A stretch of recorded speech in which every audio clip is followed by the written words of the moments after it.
How's it going, guys? Welcome to the Vic Hugo Show. Very special guest today, Mr. Louie Zamorano. Wow. At least a wave or something. I waved, bro. All right, cool, brother. So, brought you in here just because first of all, it's been forever since I fucking actually have seen you. Yeah, I know. And I've been following you on social media, and one thing is, just because the fight was yesterday, I want to get into it. I saw you were actually picking up boxing. Yeah. How's that going? It's good, bro. I'm not like taking classes or anything. I picked up boxing to get in shape. I'm like on a health crunch right now, like a health. Yeah. I guess like trying to change my lifestyle. Mm-hmm. So I thought, man, I hate running, dude. Like I'm not gonna get on a treadmill and run. Like it's boring to me. And like jogging outside, like I get embarrassed. You know what I mean? So what I did is I looked for like the most like empty gym, like super hidden gym where like I don't know anybody, nobody knows me. You know what I mean? Yeah. And I saw that they had a punching bag and a couple other boxing things. So I was like, and I just want to do conditioning, lose some weight, and get in shape. So I just started boxing, and so yeah. I mean, I look up like videos online, and I've always kept up with boxing a little bit. I'm not like the huge boxing fan, but did you watch the fight yesterday or no? I didn't get a chance to. It was my little brother's birthday party. Oh, okay, cool. So we were at Topgolf and celebrating. But you didn't miss shit, bro. Like, dude, I was pissed because I was actually expecting a good fight, bro. Yeah, I saw a little bit of highlights. But, yeah. From what I saw, didn't Davis like knocked him down in the seventh, right? Well, he knocked him down in the second. Second, yes. With like a hook. I saw that, and then they got him. That's another hook to his body. Yeah. I saw that, dude, because I honestly thought I knew Tank was gonna take it, but I didn't expect like this. You know what I mean? Yeah. So I was a little pissed off, especially because we bought the fight. And it was dude, the time that I buy it, or we buy it. I always like watching I don't like to see them go all 12 rounds and have the decision. Yeah. Because there's always gonna be people that are like not happy with whatever the judges score. So I want to see like a knockout pretty much, or like a TKO or whatever. But like on round 11. Yeah, round 11. But no, you also want to see like maybe even it ends in 7, but a good exchange. Like, damn, both of them were like going for the knockout. Yeah. And both took some good punches and gave some good punches. But from what I understand, it was pretty one-sided, So. It was. I think Ryan Garcia was pretty young, and I think it's probably because of like him being pretty young, is that like he probably took this fight too early in his career. You know what I mean? Yeah. Good though, because look, like let's go back to Mayweather and Pacquiao. Mm-hmm. Like we got that fight too late. Way too late. Yeah. You know what I mean? So yeah, I think it's a little bit early. I think there'll eventually be a rematch. I see it like in 3-4 years. Yeah. Yeah. Hopefully. I mean, because they were both undefeated. So.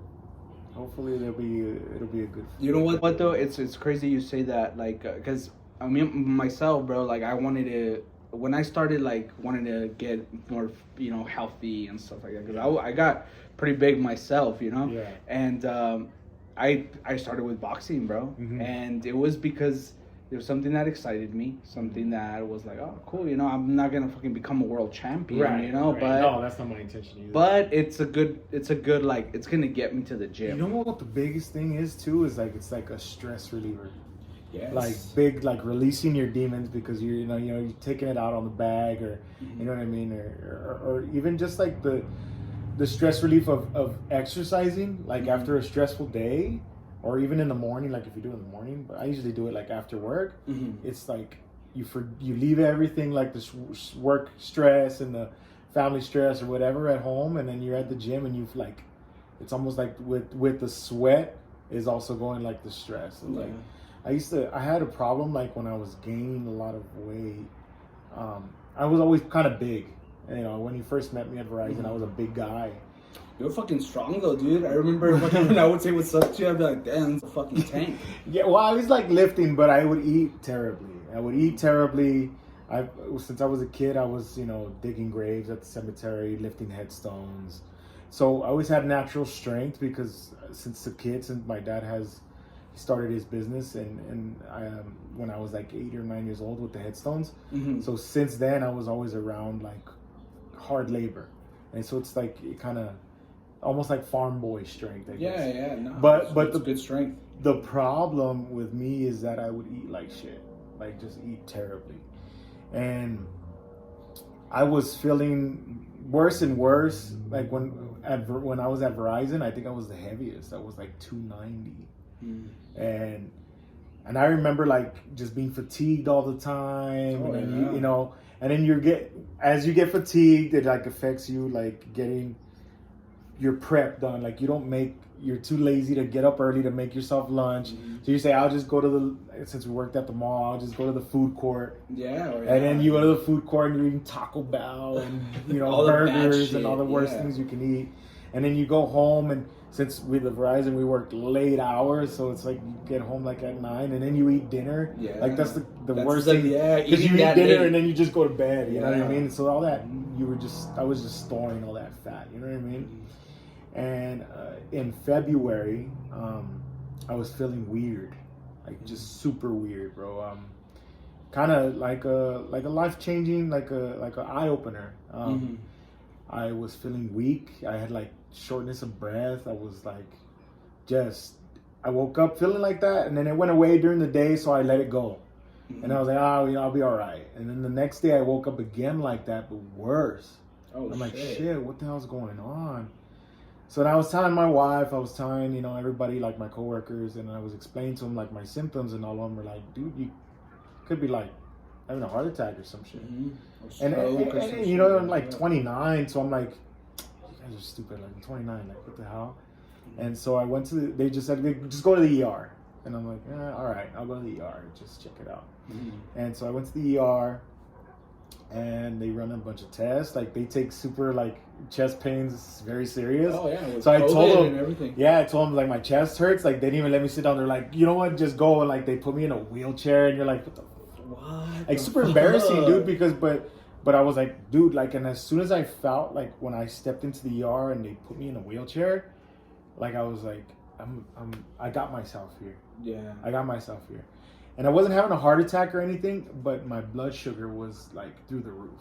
Fuck. I think it was like 3. It was around 300, and the normal blood sugar is like 100 range, 100. Or like 80s to like 120. You're fine. Yeah. Well, depending on your weight and height. Yeah. All that, but that's the range that they want you at.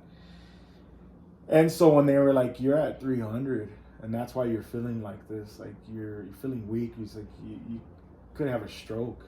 Like you could be like, he's like, if you were feeling like that since yesterday, like your sugar's been you've had diabetes for a while now. And I was in denial because I kind of did, you know what I mean? Yeah. Like the symptoms of like having diabetes, like when you cut yourself, it takes a long time to heal. Mm-hmm. Like that was happening to me, and I would be like, I don't know. Like you just kind of believe because you don't want to change your lifestyle. You're like, and then we're Mexican too, so it's like you get super fuck the doctor. Like, nah, the doctor's gonna find something wrong with me. When I already knew something was up. You know what I mean? Yeah. And so when that happened, I took a good look at while I was sitting there in the ER, bro. I was like bummed out. Like I didn't want to talk to anybody. Like I was just like I was on the verge of crying. You know what I mean? Because I was just embarrassed. So then I kind of thought, you know what? After they prescribed me, metformin, which is diabetes medication, that's like, most older people take that. You know what I mean? I'm like, dude, I'm young. And then like I was thinking that, and then the doctor came in and was a younger guy, and he's like, just lose weight.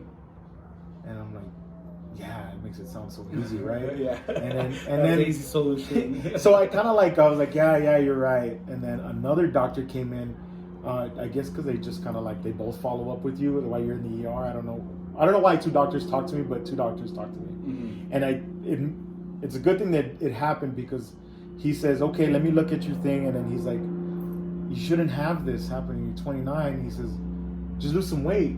Like both doctors, like literally like 30 minutes within each other, like just exercise and eat right, stop eating sugar, stop eating garbage, junk food, like, you know. And he says, you're gonna have to take the medication for the rest of your life, or lose some weight. Yeah. And I'm like, all right. And he's like, really, if you lose like 30, 40 pounds, he's like, you're gonna notice. Like, if you take it serious, we can take you off this, like, when you lose those pounds. And I'm like, all right. And then so, yeah, I was bummed out. I'm like, I'm gonna be taking this medication for the rest of my life, and like, you know, I don't even have kids yet, and I don't even know what's going on. Like, my life's barely started. I just got married the year before, like all this stuff like that. And then I was just like ashamed, you know. And so I took it serious and started meal prepping. Hell yeah. Started, you know, I didn't go to the gym at first. I was just, you know, dieting. I wouldn't eat any sugar. I let go. And still to this day, I only drink water. I don't drink coffee, even if I need it.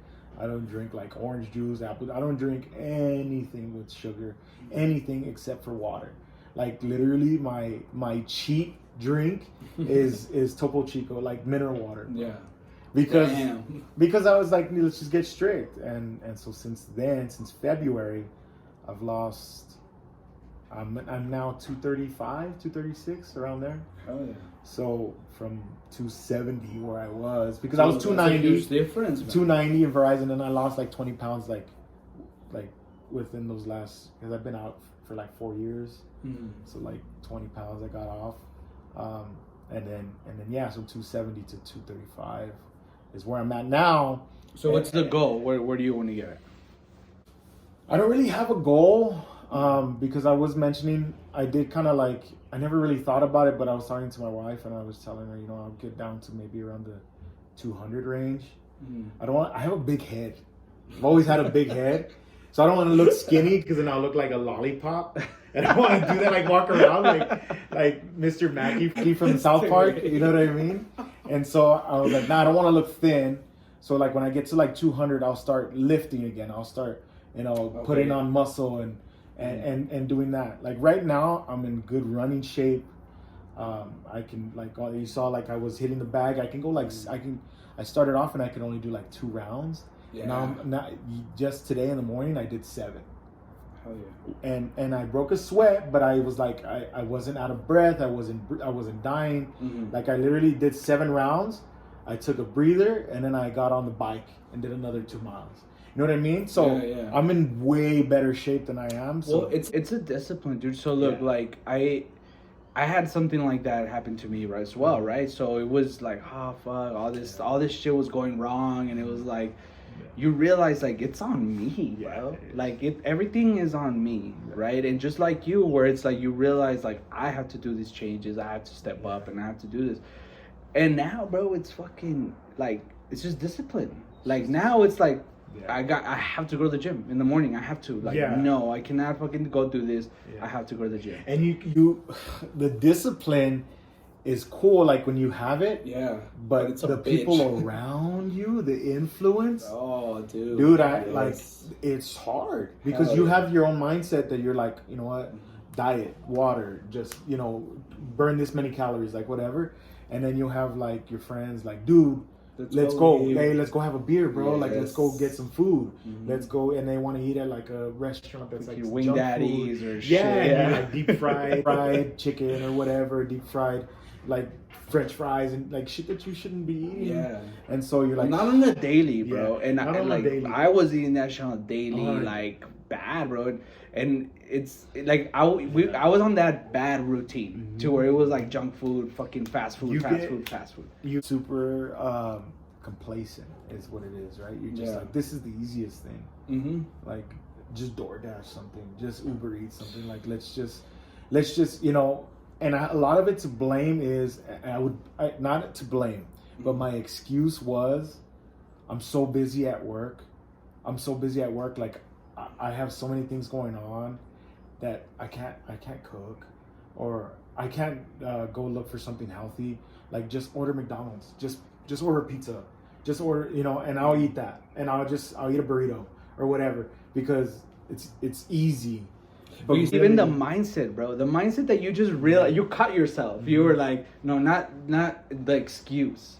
Yeah, that right there is fucking progress. Because it's an excuse. Yeah, for the longest time. But then, but at first we blame shit. Yeah, it's like when I see people and they're like, why don't you meal prep? Like, just cook all your food on the Sunday, and for the work week you have it. And I would be like, nah, bro, like Sunday's my rest day because I don't get a day off. Yeah. Right? It's like, dude, shut the hell up. Are you going to just stay in bed all day? Like, and I would. Yeah. Back then I would. I would just stay, watch movies all day, bro. Or like when I didn't, because, working the family business right now, like my parents they're still involved.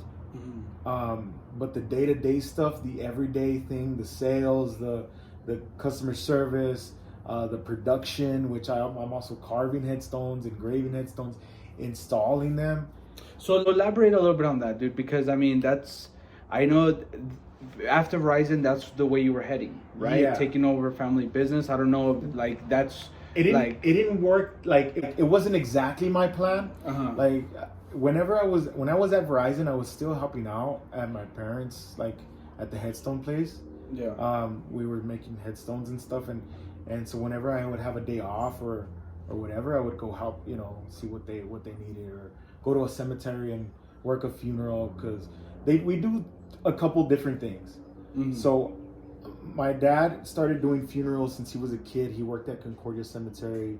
The Jewish cemeteries that you see on passing the spaghetti bowl, the ones with grass. My dad was maintaining those since he was a kid, and even before I was born, that's what he knew. And so when I was born in '93, he was doing that full force, right?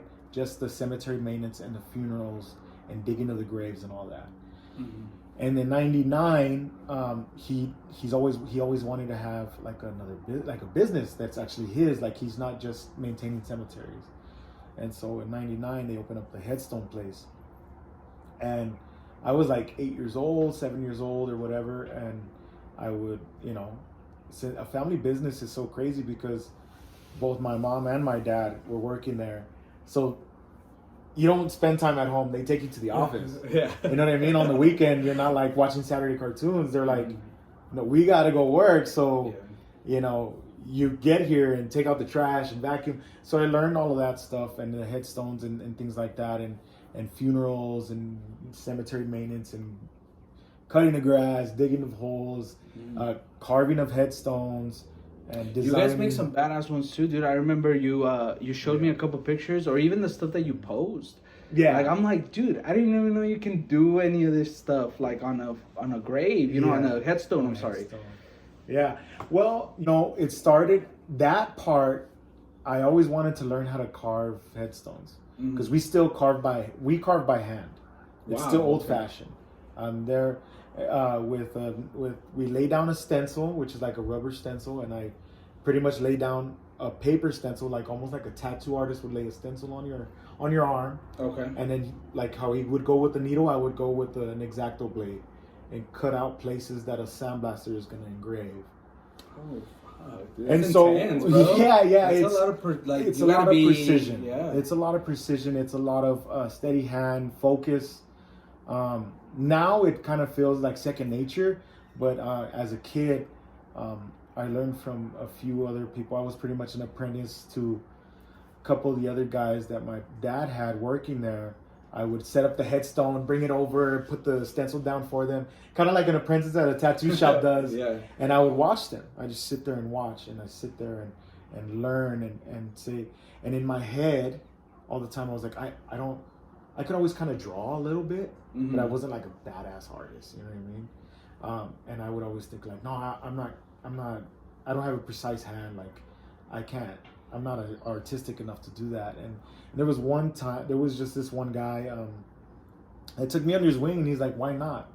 He's like, why can't you? And I was like, I don't know. It looks hard. I haven't really tried it. And he's like, do you know how to trace lines? And I'm like tracing like have you ever put a paper over like a drawing and traced it? I'm like, yeah. He's like, then you can do this. And I'm like, well, you make it sound like super easy. And it almost was like once he broke it down like that, I was like, boom, it clicked. And so I would just do it.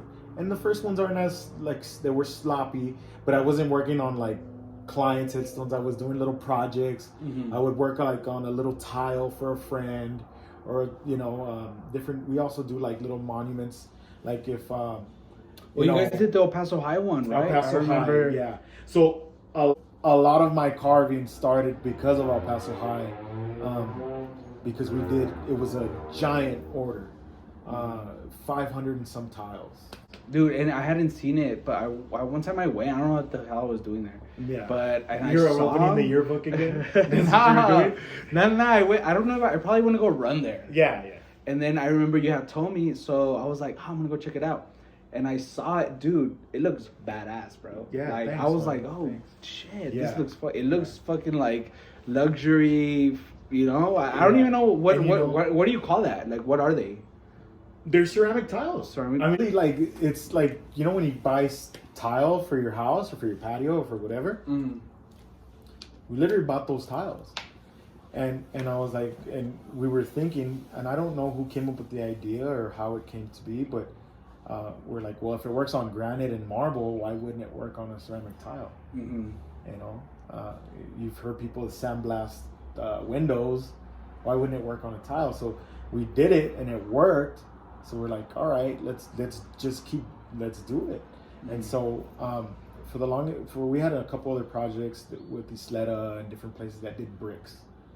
But El Paso High was one of the first ones where they're like, we want something elaborate, And it's funny that you mentioned El Paso High when I'm talking about first learning how to carve, because that was the first project where I was like, there's too many orders and I can't just focus the headstone guys on just working on this tile project.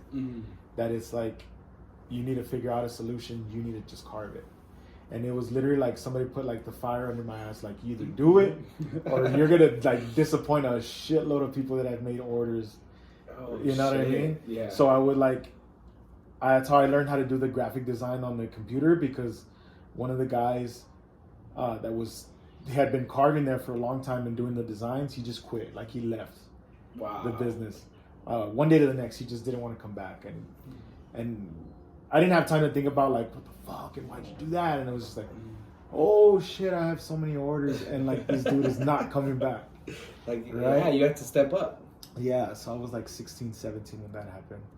And so I said, well, no, I was about 18. Yeah, I was already like out of high school. So I was like, shit, you better just fucking do it. You better just get it done. And so yeah, literally they put me in the hot seat and I was just sink or swim. You know what I mean? And I'm not gonna lie, bro, like, I was gasping for air sinking or swimming, but I made it out. Like, we made it out, and El Paso High was the one that gave me the confidence that I knew how to do like the graphic works, how to do the carving, the sandblasting, all that stuff. And so it gave me a lot of the confidence. And especially the woman, I don't know if I have permission to use her name. So the woman that was in charge of the tile project there in El Paso, I thank her a lot, because she really put a lot of pressure on me. And she said, like, I don't hate you. I'm not mad at you. Because she knew I was a kid. She said, but this is how the real world is. You need to figure it out.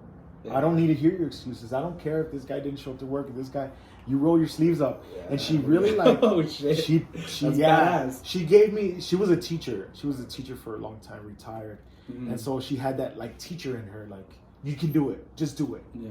And yeah, man. So that was how it started. Well, it's not crazy, but it's cool, man. Whenever it shit happens in your life to where it's sink or swim, right? Yeah. And that's what makes you evolve. I mean, look at you. To right now, you've already said 2 stories to where it's like you feel like fuck. Yeah. But you're like right now, you're overcoming it, bro. You're doing the right behaviors to where you're doing what you gotta do to not be sick, to not be in the fucking hospital, you know, to fucking get better. To get better. And really, whenever, I think society now, like, I don't want to get like too,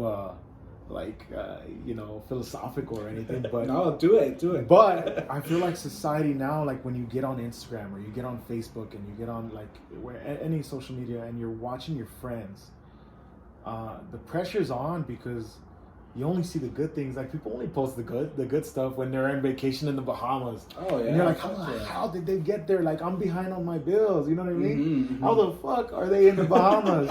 And we're like the same age. You know what I mean? And you're like, okay, but you don't know if that person's like $1 million in debt, or like, you know what I mean, or at least a couple $1,000s in debt, and they don't give a shit, and they just went to the Bahamas. Yeah. And you know what I mean? You're probably being more responsible, but you don't know it because it's all you see. You're comparing yourself, and I was doing that. Like everybody's guilty of doing that. Like everybody at one point, dude. Yeah. Like I was thought the same. Like what the fuck, dude? Like, we work at the same place, or we do the same, and it's the same.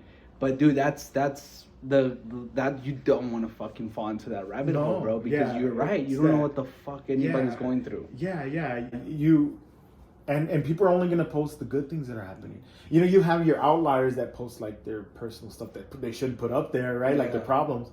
But the majority of people don't put their problems up there. The majority of people would you, bro? Right. The majority of people are flexing. Yeah. Look at this new car I bought, this Mercedes. Look at this. But how many times has it happened to where it's like that, and then a month later, oh, I'm getting a divorce, or oh, fuck right, you know, and you don't see that on social media, but you see it on real world. So what I'm trying to say is like why, like the reason why I kind of like talking on this platform is that. Yeah, we put like what we have on there and what like the good things that are happening in our lives, but like I'm telling you right now, like nobody knew about me having that health issue a few months back.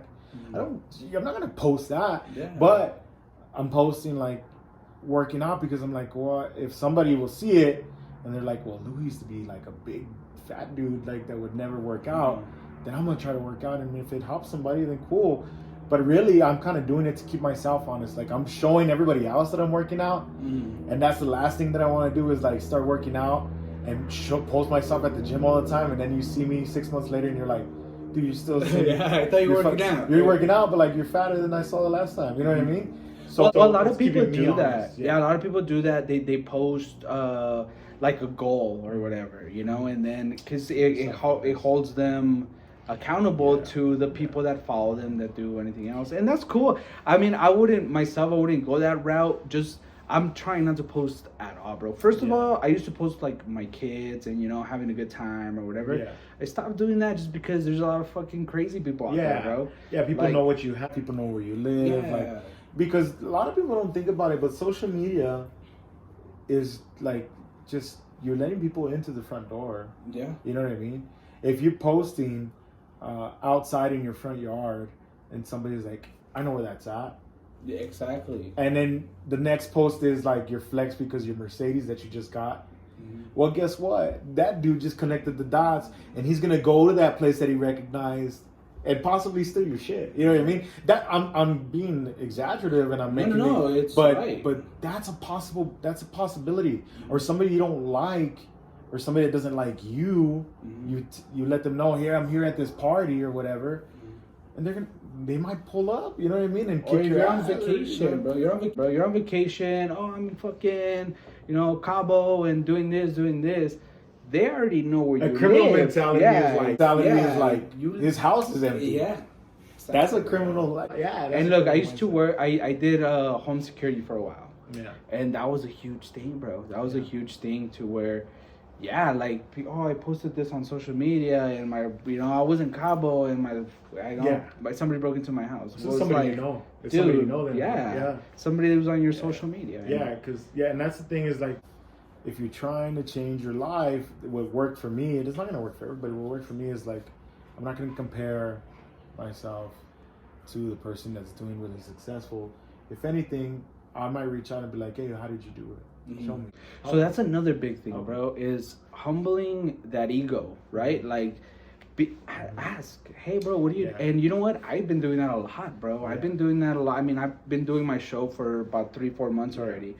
And I'm new to it, It's something new. And, dude, just reaching out to people that have done it. Yeah. Even if they're not super, like, successful or anything, they know more than you do just because they've been doing it a little longer. Yeah. Yeah. And before I didn't used to think like that. You know, I used to be like, oh, I'm gonna fucking do it, fuck everyone, you know, blah blah blah. But nah, dude, that's you don't want to have that mentality. I think that's kind of like a Hispanic mentality. Yeah, it's a pride thing. Like a thing like, oh, this dude thinks he's all bad. Yeah. Like that's like the thing, like, oh, you think you're dope now, huh? Like, cause like you got a better job. You know what I mean? Like that you heard that a lot growing up from your friends and whatever. People are not really your friends, but like from your peers, and so we got to get out of that. You have to kind of separate yourself from that and ask questions. And if people don't want to help you, then, you know, hey, well, they're not my friend. You know what I mean? Don't reach out again. But it doesn't hurt to be like, hey, man, I see you doing really good. What are you doing? How are you doing that? How did you get there? And you know what I mean? And then really listen. And some people, you know, some people just work their ass off. Well, I'll say this. Best advice I've ever gotten, bro, has been through strangers, bro. Yeah. The person that's sitting next to you in a bus somewhere. The person that's sitting next to you in a restaurant that, you know, and I'm that dude that I like going to restaurants by myself, dude. Yeah. You know, and me and my girl's like, what? You went over here? Why don't you take me? And I'm like, hey, we'll go, you know, but I like being alone now, bro. Like, I really do. It's I don't know. It feels good, man. It does feel good too, because that's your time to reflect, you know? That's the time to assess the decisions you made during the week, you know what I mean? That's the time to decide, like, make future decisions, you know what I mean? If you have something dangling over you of, like, a big decision that you need to make in the future, when you're alone, like, that's really where you do the best thinking. Like, a lot of people are like, I do my best thinking in the shower. I don't think it's because the water's running. I think it's because you're by yourself. Yeah. And you're in there, and you have the only thing that you're not glued to your phone, you're not watching the TV, you're just in here. Like, the TV's on in here, you know what I mean? And so a lot of people, that thing of being alone, a lot of people are afraid of it, you know, and you need a lot of time to do stuff by yourself. You do, bro. Like, even like I said, like, even the going and working out, like, sometimes it's fun, it's cool to do it when you have a partner, because they can spot you, they can do stuff, but sometimes going to the gym alone, you get a lot more done. You know what I mean? And then you also feel better about yourself because you do the exercises you want to do. You don't have to cater to somebody else. Yes. Stuff like that. Even going out to eat, bro. I mean, we're both married, and you kind of see, like, well, I want to go eat here, and then your girl or your kids are like, I don't like that place. Oh, and like, that's a constant debate. We're going to Chuck E. Cheese. But again. this is what I'm saying, bro. Like, this is why I tell my wife, like, hey, me and you can go where the fuck you want, but like, I went over here because I just needed me time, you know, and it feels good, bro. It feels good because you're just there, and like, even all the fucking people that, you know, hey, you know, they're excited to see you, and you're not causing trouble, you know, you're just seeing everything as it is. Kind of doing your own thing. So, all right, bro. Look, we're running out of time a little bit.